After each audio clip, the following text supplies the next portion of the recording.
Josephine County, Oregon.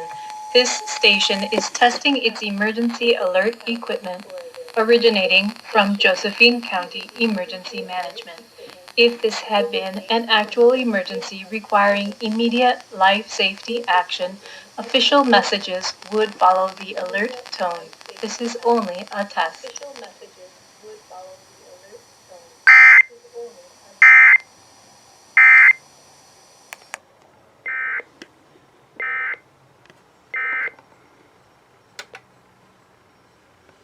Well, that was Southern Oregon's RMT, which includes Medford. Take a look at it right now.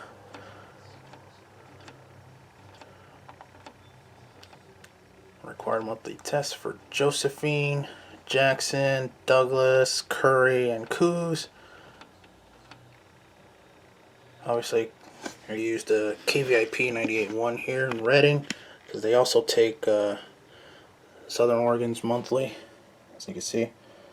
Then the HDR 14 used the translator of KVIP AM. Yeah.